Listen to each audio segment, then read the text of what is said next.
Alors maintenant, on va voir les anecdotes sur Sacrebleu et Ronald et le trésor de la Buse. Alors tout d'abord, Sacrebleu. En fait, là, c'est une parodie de vieux films en noir et blanc sans son, là. Où en fait, en fait, j'avais un peu fait ça à la fin de Info Dingo Eternity War.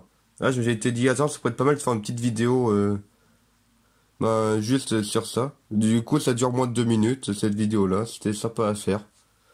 Ou du coup, c'est en mettant à chaque fois, genre à chaque fois qu'il y a du bruitage ou quelqu'un qui parle, j'ai mis ça écrit en blanc sur fond noir en fait.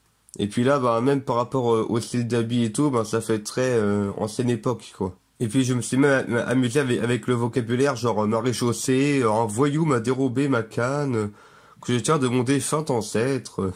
Alors maintenant, Ronald et le trésor de la Buse.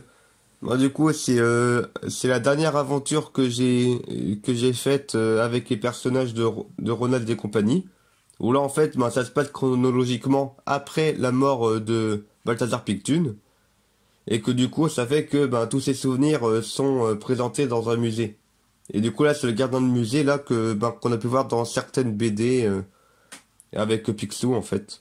Du coup, pour Riri Fifi Loulou, là, en fait, là, je me suis filmé vraiment sur place, en fait, là, pour les trois personnages. Et du coup, ça fait qu'on peut voir légèrement les traits, en fait, qui séparent les trois personnages. En fait, pour cette vidéo-là, j'avais terminé là, le manuel des casseurs juniors.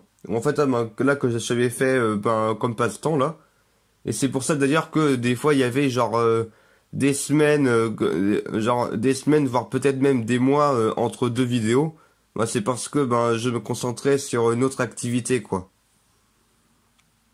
Comme là, faire un manuel des casseurs juniors qui est bien garni.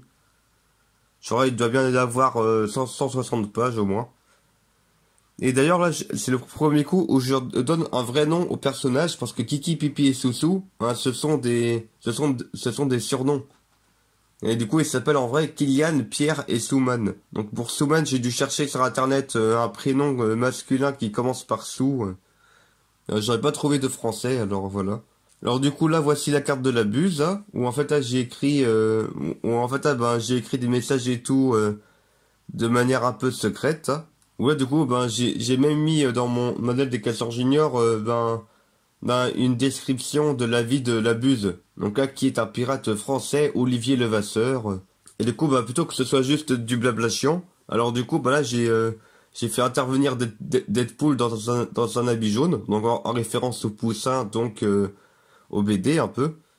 Là, pour avoir un peu une illustration imagée de ce que je raconte sur Olivier Levasseur. J'ai fait que du coup là, j'ai fait des dessins en mode canard et tout, pour qu'on reconnaisse bien un peu, les origines BD en fait. Où là, c'est genre là sur 3 cases de BD à peu près.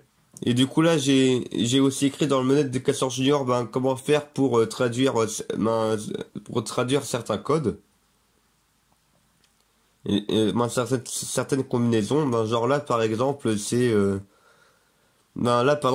genre, là, avec le code de César, par exemple, c'est avocat. Du coup, ça veut dire que A, dire que quand c'est écrit A sur, là, sur ce qui est à traduire, en vrai, c'est un K. Et après, en fait, là, c'est un ordre de décalage, en fait. Là, pour faire un peu la transition là, quand il change de continent. En fait, là, j'ai fait avec la petite voiture de Donald que j'ai faite en Lego il y a des années. Et là, du coup, c'est le premier coup et le seul coup, pour l'instant, où on voit le professeur Donald Dingue. Enfin, Ronald Dingue. Où là, du coup, j'ai gardé le même style de cheveux, de lunettes, et même d'habits, là, que dans les BD, en fait.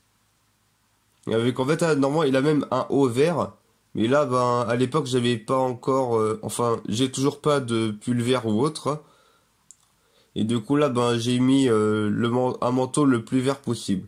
Et en fait, à chaque fois que je filmais Kiki, Pipi et Soussou côte à côte, en fin de compte, il y avait l'un des trois qui était vraiment filmé sur place, en fait. Genre là, c'est ici de gauche. On voit bien avec l'éclairage. Et du coup, je me suis inspiré pour cette vidéo-là, là, de la BD où en fait, genre Picsou et ses neveux vont chercher le trésor des croisés. Et où en fait là, il y a toute une histoire avec les traditions des croisés et tout.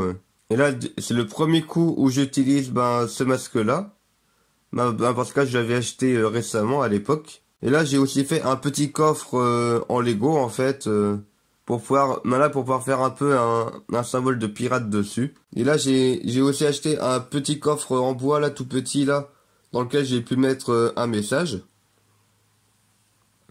Là, en fait, je me suis dit que ça pourrait être pas mal, que ce soit genre Picsou, en sachant qu'il allait bientôt mourir, là, qu'il essaie un message touchant pour sa famille. Du coup, en vrai, j'avais déjà écrit le texte à ce moment-là, et en fait, là, j'avais pris en main un crayon qui n'a pas de mine, en fait. Et en fait, là, j'ai voulu faire ça, vraiment pour mettre un dernier moment émouvant avec l'oncle Pictune. Où en fait, il explique ses regrets et tout. Et là, dans cette vidéo-là, j'ai aussi fait genre que Flairtune, donc parodie de Fairsou, était là aussi. Et sauf que bon, en fait, c'est triste à dire, mais même dans les BD, Fairsou, c'est le genre de, là, c'est peut-être le deuxième ou troisième canard le plus riche du monde. Et pour autant, tout le monde s'en fout en vrai.